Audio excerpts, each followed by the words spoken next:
Thank you, everyone, for being here with me today. But this obviously became big news in Cartersville, Georgia, at the police department, and the information quickly leaked out.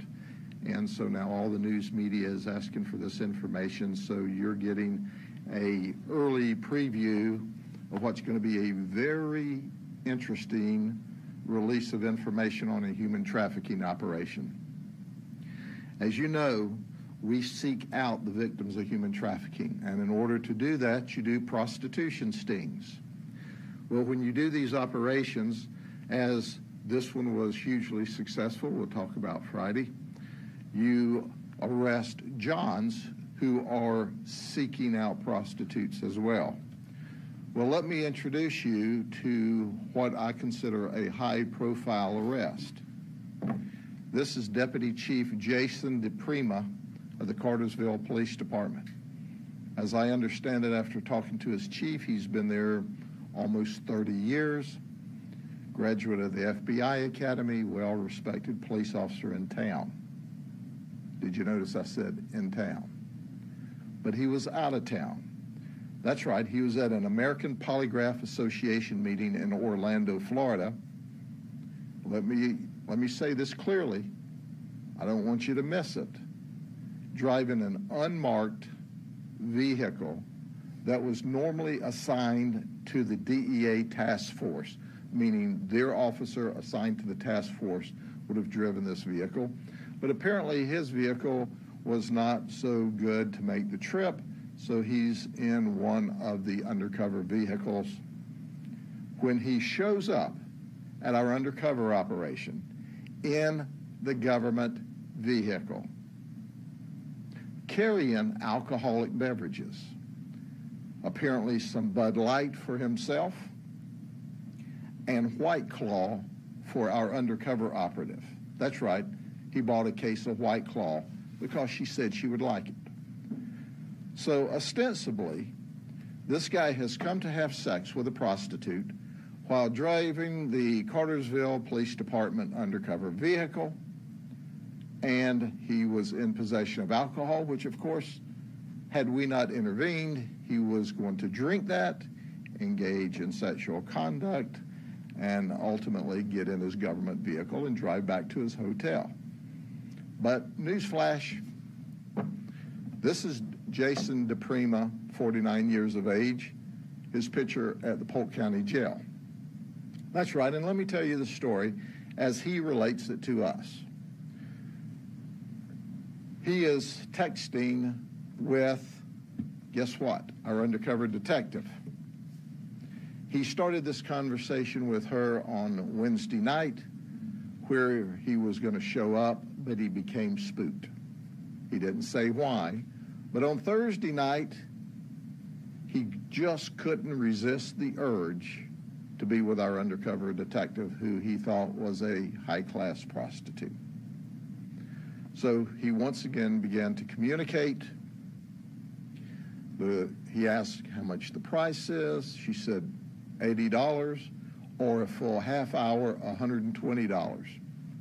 He said, I'm in. So he comes to the house. Ultimately, he's arrested. But the conversation is very interesting. He told her before the takedown occurred that the night before he had engaged with another prostitute online for $200. And that prostitute said, hey, go get a Cash App card. You know, you can buy them at the convenience stores. And he did, for $200. And then she said, I want you to take a photograph of it so I know you've got the money. Well, duh. He took a photograph and sent it to the alleged prostitute on Wednesday night, according to him. You're not going to believe this. You can't even believe this. Now, this guy's a cop, and he was flim-flammed and conned by a prostitute. That's right. She took the information off of the card, got the $200, and left him high and dry. He was ripped off in a confidence scam with a prostitute or who was alleged to be a prostitute. So that was on Wednesday. Then he talks. He's not giving up. Then he talks, and Thursday night at just before midnight, he shows up. He shows up with this White Claw, and it's like, what are you thinking? What are you thinking? What is going on? You're a deputy chief, a high-ranking official in a very respected police department, and you're showing up with White Claw and 2 Bud Lights, and we're not sure whether he can do math or not, okay? Because the deal is for $120 for a half hour, a full half hour. He shows up with $180.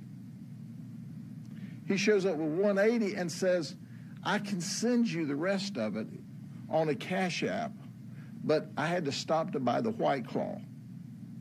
So for some reason, I don't know if he's planning on extra time, he can't add, he wants to leave a tip, he wants to impress this person. But listen to his text. He's real suspicious. I guess you would be after you got ripped off the night before. Listen to his text. If you're legit as you seem, we will have fun.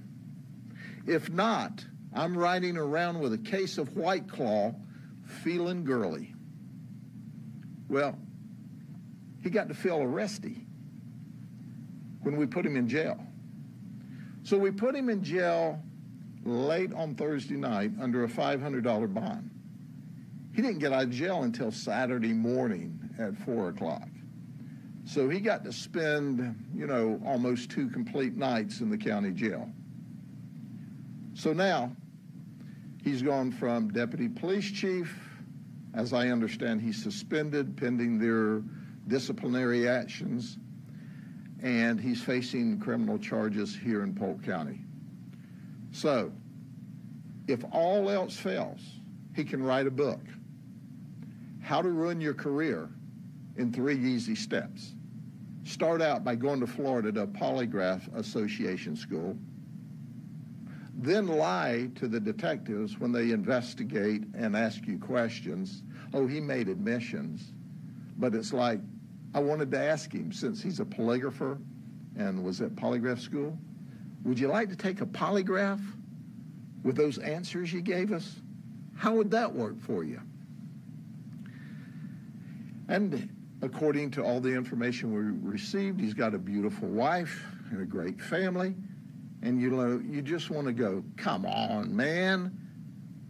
Have you lost the last 3 brain cells? Or do you just have cabbage for brains? Why would you do that? Anyway, he's charged.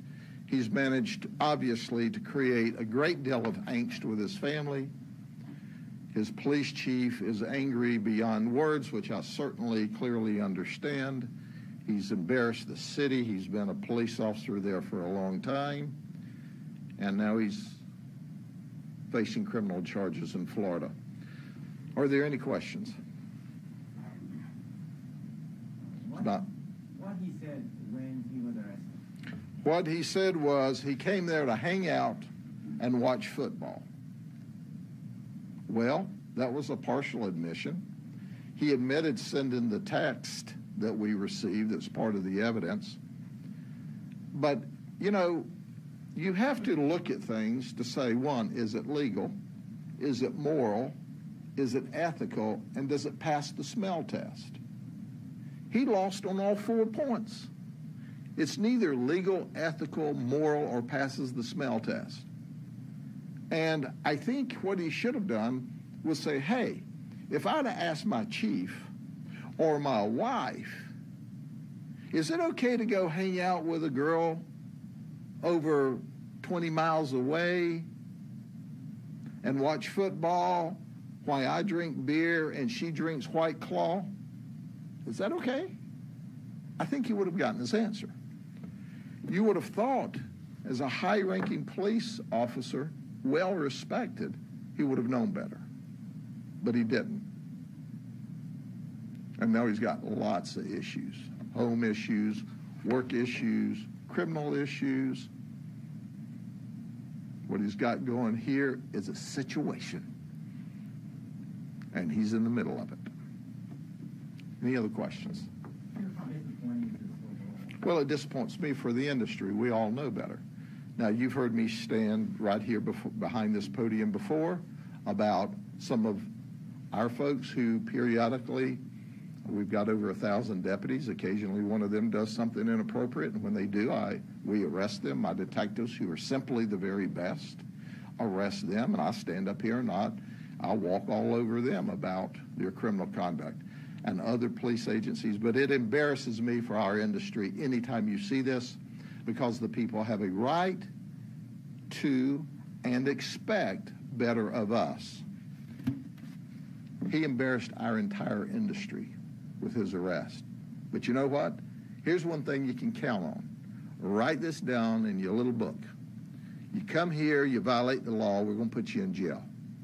We don't care who you are, because you become a criminal defendant and a criminal violator of the law, we're going to arrest you.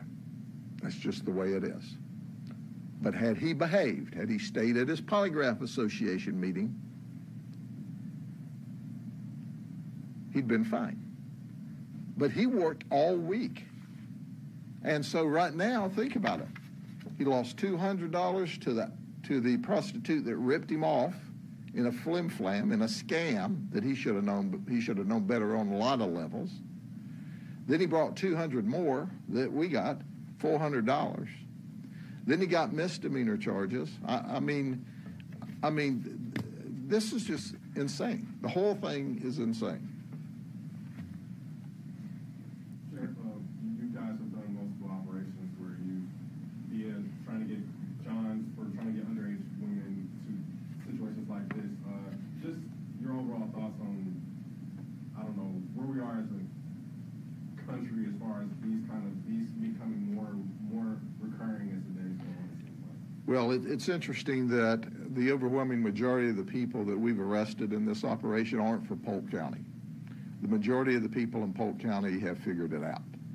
I mean, after all, you have to live under a rock if you haven't seen some of our operations. I don't keep it a secret. A word to the wise suffices. I don't want people to violate the law. I don't want people to commit morals crimes that creates and supports an industry of human traffickers. I don't want to create an environment where predators seek young girls.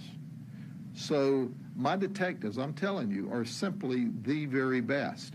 And in this operation, which I'll talk about on Friday, we were joined by a lot of professional police officers from other police agencies that helped us. Because we have a safe community.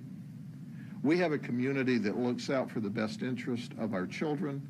We have a community that looks out for the victims of human trafficking. And we have identified some already because we have counselors that come to our human trafficking ops. But you know what? This guy's adding to the problem. And when you come here and add to the problem, you end up in a jail uniform like this. He knows better. He knew better. But you've got to not only hold the community to the standards of the law, you've got to behave and follow the law too, and he didn't. And he's got to pay the consequences for it. But the reality of it is let the word go forth. If you think you're going to attack children or create an environment for human trafficking, not in this county. Not now, not ever. Anything else? Okay, thank you very much.